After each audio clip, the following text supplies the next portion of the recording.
You know that feeling when you're trying to solve a problem? Maybe it's a tricky email or a bug in some code, and your brain feels like it's physically moving. Hmm. Like you start out in this total fog, you wander around, maybe hit a dead end, and then bam, you're suddenly sprinting toward the answer. The famous aha moment. Right. And we always focus on the aha, Mhm. you know, we care about the answer. Did I get it right? But we almost never talk about the movement, the actual path your brain took. It's treated like a black box. Exactly. Like a Hmm. vending machine. You put the problem in, the answer just drops out. And we assume the machinery inside is just, well, random or way too complex to ever track. But what if it wasn't? Yeah. Today we are looking at a paper that claims to have cracked that box wide open. Mm. And I don't mean with some vague philosophy. I mean with physics. It's a heavy hitter today, for sure. We're covering the universal landscape of human reasoning by Qiguang Chen and a pretty large team. And landscape, that isn't just a metaphor here. They literally mapped the topography of thought. They really did. They turned thinking into actual coordinates on a graph, which, I mean, sounds impossible. But by the end of this deep dive, you're going to be able to visualize your own confusion as a location on a map. And we're going to get to a part that honestly scared me a little, Yeah. how using AI might be erasing parts of that map from our brains entirely. It is a valid fear. But before we get to the, existential dread, Oh, we have to build the map first. let's do it. So the researchers used large language models, but not to write poetry or anything. They use them as probabilistic encoders for the non-data scientists listening. And for me, what are we actually measuring here? Thoughts don't have mass or velocity. No, but they have properties. Think of it this way. Every thought you have has a certain state. And the researchers boiled these states down to two sort of fundamental variables, uncertainty and cognitive effort. Okay, let's define those. Uncertainty seems straightforward enough. Yeah. That's just Uh, how confused am I? Pretty much. In information theory, they measure this as entropy. So imagine you're standing at a crossroads. If there's only one road forward, your uncertainty is basically zero. You know exactly what to do. Exactly. But if you're standing in the middle of a huge open field with 360 degrees of direction, your entropy is high. You have no idea where the answer is. So high entropy is the fog. Low entropy is the lighthouse. That's a great way to picture it. Now, the second variable is cognitive effort, and this is where it gets really cool. They define effort as the change in entropy. The to-chain. It's the work you do to clear the fog. Oh, so effort isn't just thinking hard. It's thinking that actually reduces my confusion. Ideally, yeah. Yeah. It's technically called information gain. Yeah. If you spend an hour just staring at a wall and you're just as confused as when you started, in physics terms, Yeah? you haven't really exerted any cognitive force. You haven't moved on the map. Brutal. I feel personally attacked by that definition. Okay, so we have a graph, an x-axis and a y-axis. Uncertainty and effort. When I'm solving a problem, I'm plotting a line on this graph. You're tracing a trajectory. And here is the big headline finding of the whole paper. When they analyzed thousands of these human trajectories, they found they weren't random doodles. They weren't. No. They follow a very specific set of physical laws called Hamiltonian dynamics. Okay, this is the part where I had to pause and reread. Hamiltonian dynamics is usually for, I don't know, planets, right? Or pendulums. Things that swing and move in the real world. Why would my brain follow planetary physics? Because it describes systems where energy is conserved. It governs how a system flows from one state to another. And what this paper argues is that thought has momentum. It has potential energy, that's your uncertainty, and it has kinetic energy, which is your effort. So my brain is conserving energy like a roller coaster. That's a fantastic analogy, yeah. Yeah. Think about a roller coaster. You start way up, high lots of potential energy, right? Right. It's the start of a hard problem. High uncertainty. You haven't done anything yet. Then you drop. And you trade all that potential energy for speed, for kinetic energy. In my brain, I'm trading my confusion for work. Exactly. You burn through the uncertainty by applying effort. The paper even invokes something called Liouville's theorem, which mathematically proves that the volume of information is preserved. You don't just lose confusion, you transform it into structure. That makes reasoning feel, I don't know, inevitable. Like, once you start the ride, gravity just takes over. Ideally, yes. The typical human flow is to start in a state of high uncertainty and low effort. You're just kind of looking around, exploring the problem. Then the flow naturally pulls you toward low uncertainty and high effort. The crunch time. The crunch time, where you finalize the answer. It flows from, I wonder what this is, to, okay, I'm grinding this out. That's the universal current. It is. But depending on how you think, you might take a different route through those mountains. And this is where the map gets really practical. We can actually see the difference between different types of logic. The big three: deduction, induction, and abduction. I feel like everyone learns these in Logic 101 and then, immediately forgets the difference. Yeah. Well, now you can see the difference visually. Let's start with deductive reasoning. This is top down. All men are mortal. Socrates is a man. Therefore, Socrates is mortal. Right. You have the rules. You just apply them. It feels very mechanical. And on the map, it looks mechanical. Yeah. Deductive reasoning is a steep, fast slide.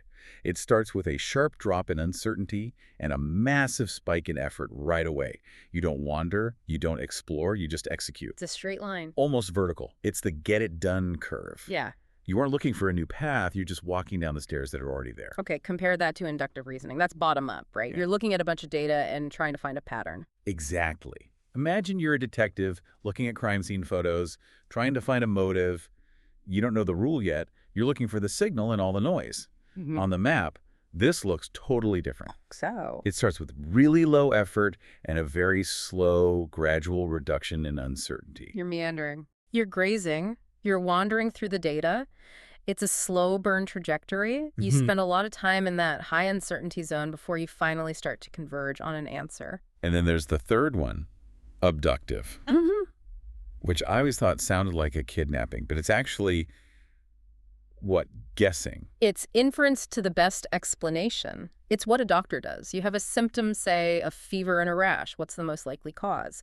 You don't have enough data for absolute proof, but you have enough to form a solid hypothesis. So on the map, is it just a mix of the two? It's a wild hybrid. The trajectory just zigzags all over the place. It shifts back and forth between uncertainty and surges of effort. You formulate a guess, effort goes up, uncertainty goes down, then you realize it doesn't fit, so you have to step back. And uncertainty goes back up. Yep. It's a winding diagnostic path. I love that. It validates that feeling of 2 steps forward, 1 step back. That's not you failing. That's just abductive reasoning. It is the reasoning of discovery. But sometimes you are failing, and the map shows that too. The geography of errors. This is my favorite part of the paper. They identified these specific neighborhoods on the map where wrong answers tend to live. They call them error basins, and avoiding them means knowing where they are. The first one is called intuition collapse. Wow, that sounds dramatic. Where is it? Bottom right of the map. High uncertainty, low effort. High confusion, but I'm not really trying. That's it, exactly. This is impulsive answering. You hear the question, you don't really know the answer, but you just blurt something out anyway. The trajectory actually reverses. It moves against the proper flow of physics. Oh. You aren't monitoring your thought process at all. You're just reacting. That's me answering a question in a meeting just to stop the awkward silence, or replying to an email before I've actually read the whole thing. And statistically getting it wrong. The second bad neighborhood is the metacognition conflict. This is in the middle band of the map. The work effort is decent, but your uncertainty isn't dropping. So you're just spinning your wheels. You're drifting sideways. This usually happens when you're operating on a flawed assumption. You're building a perfectly logical house, but the foundation is cracked. You're working hard, but you're working in the wrong direction. And the last one? Rationale error. This one is the most frustrating. It actually lives in the success zone. Low uncertainty, high effort. Wait, so you're in the right place, but you still get it wrong. Yes, you did all the logic right, you basically know the answer, but you trip at the finish line. A calculation error? A typo. Or, and this is interesting, over-explaining until you talk yourself out of the right answer. The snatching defeat from the jaws of victory zone. It's a tragic place to be. So we have the map and we have the traps. But obviously not everyone walks this path the same way. The study looked at, 6,000 trajectories and mapped them against personality types, the big 5. This is where psychology meets geometry. Your personality literally changes the shape of your thought process. Let's break a few of these down because I think I saw myself in this data. Start with extroverts. I assume they're just loud on the map. They are expansive. Extroverts show a much higher tolerance for uncertainty. Their trajectories linger in the high uncertainty zones way, way longer than introverts. Why is that? Are they just more confident or something? It seems to be a willingness to engage with the external world. They don't mind the fog. They're happy to wander around the problem space, engaging with ambiguity, maybe trusting that they'll figure it out eventually. They aren't in a rush to close the door. Okay, that makes sense. They're the people who have to brainstorm out loud. What about agreeable people, the peacemakers? Agreeableness correlates with efficiency. They show very high peak effort, but they drop their uncertainty very quickly. So they want the answer fast. I want the safe answer. High agreeableness is often about conflict resolution, right? A hanging, unsolved problem is a form of conflict. So they work hard to resolve that ambiguity so everything can return to normal. No rocking the boat. Exactly. No weird, out-of-the-box wandering. They want consensus. That tracks. Now, conscientiousness. These are the organized people, the list makers. And the map reflects that perfectly. Low average uncertainty, high peak effort. They just don't wander. They have a plan. Their trajectory is very structured, very linear. They aren't exploring for the sake of it. They are executing a task. What about openness? High openness leads to what they call a high effort state of exploration. They explore deeply, but they don't necessarily reduce uncertainty quickly. They actually enjoy the intellectual exercise. They're the ones who go down the Wikipedia rabbit hole. Totally. Guilty. Now, the one that really surprised me was the comparison between novices and experts. They looked at undergrads versus PhDs. This one is so counterintuitive. You'd expect the PhDs to be the most efficient, right? A straight line from A to B. They're the experts. Of course. They know the material. They should have the map memorized and just zoom to the finish line. But the data shows the complete opposite. The PhDs actually started their reasoning process with higher uncertainty, 0.381, compared to 0.362 for the undergrads. Wait, the experts were more confused. Not confused, open. Think about it. A novice hears a problem and jumps to the first solution that fits. Oh, it's X. Low uncertainty. The Dunning-Kruger effect in action. A bit of that, yeah. But the expert hears the same problem and thinks, well, it could be X, but under these conditions it might be Y, and we haven't even considered Z. They cast a much wider net. They embrace that uncertainty early on to make sure they find the best path, not just the fastest one. Strategic ambiguity. Exactly. They know the first answer is rarely the best one, so they force themselves to stay in that high entropy zone just a little longer. That is incredibly validating for anyone who feels like an overthinker. You're not slow, you're just being thorough. Within reason. If you stay there forever, that's just paralysis.